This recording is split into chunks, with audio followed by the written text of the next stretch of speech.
नमस्कार। प्रस्तुत है आज का चिंतन।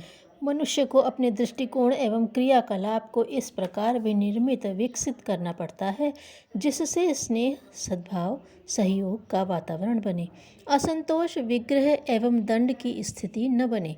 इन उद्देश्यों की पूर्ति करने वाली आचार संहिता को नीति कहा जाता है। मानवता, धार्मिकता, सज्जनता, चरित्र निष्ठा आदि इसी के पर्यायवाची समान अर्थ बोधक नाम है।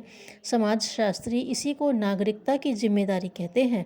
आचार शास्त्र की विवेचना से इसी का नाम नैतिकता है। समाज के सदस्य होने के नाते हर व्यक्ति से यह अपेक्षा की जाती है कि वह अपने व्यक्तित्व को इस ढांचे में ढाले जिससे सद्भावनाएं पनपें और विश्वास एवं सहयोग का वातावरण बना रहे। यह नैतिकता ही व्यक्ति और समाज की सुख शांति को सुरक्षित रखती और प्रगति के द्वार खोलती है। नैतिकता की रक्षा और विश्व शांति परस्पर अन्योन्य आश्रित हैं।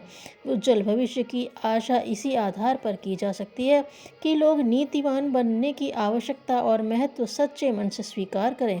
जब तक नीति निष्ठा के प्रति आस्था दुर्बल रहेगी तब तक विग्रह पनपते और संकट उमड़ते ही रहेंगे।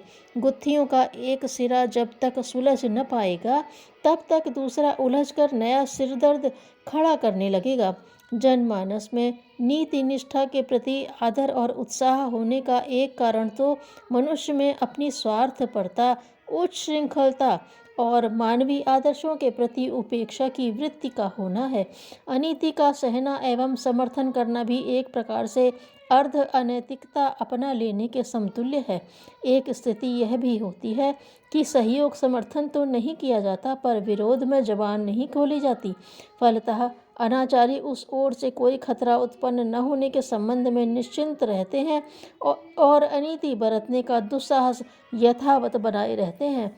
आर्थिक क्षेत्रों में व्यवसायी लोग कम तौलना, कम नापना, असली बताकर नकली माल भेड़ना, मुनाफाखोरी, जमाखोरी कर चोरी जैसे कुकर्म करते रहते हैं। सरकारी क्षेत्र में अफसरों को प्रसन्न करने के लिए भेंट रिश्वत के लिए नए नए तरीके काम में लाए जाते रहते हैं।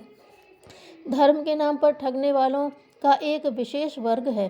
यह लोग नित नए संप्रदाय खड़े करते, देवी देवता गढ़ते और सिद्ध चमत्कार बताते दिखाते रहते हैं। धन और सम्मान की दोहरी लूट करने और लोगों की दृष्टि में संत बने रहने का यह तरीका अन्य अनैतिकवादियों की तुलना में और भी विचित्र है। चोरी, लूट, डकैती, हत्या, अपहरण जैसी पैशाचिक प्रवृत्तियां अपनाने के लिए जिनके पास निष्ठुर मन और आसुरी बल होता है वे इस मार्ग को अपनाते हुए अपनी शूरवीरता का बखान करते हैं। जंगली कानून मनुष्य समाज में भी चलता रहे, जिसकी लाठी उसकी भैंस वाली नीति अपनाई जाती रहे तो न स्नेह सौजन्यता के लिए कोई स्थान रहेगा और न बड़ों के सहयोग से छोटों को अपने विकास में सहायता की आशा हो सकेगी। क्या करें? धरती पर मानवीय सौजन्य रखने का मन हो तब तो प्रस्तुत अनाचार से जूझना ही पड़ेगा। दुष्टता कितनी ही प्रबल क्यों न हो, सज्जनता की सामूहिक शक्ति के सामने उसके पैर टिक नहीं सकते।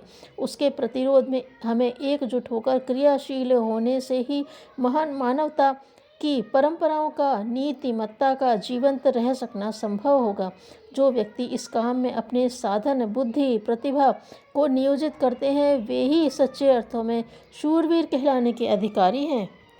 दूसरों की निंदा करके किसी को कुछ नहीं मिला, जिसने अपने को सुधारा उसने बहुत कुछ पाया।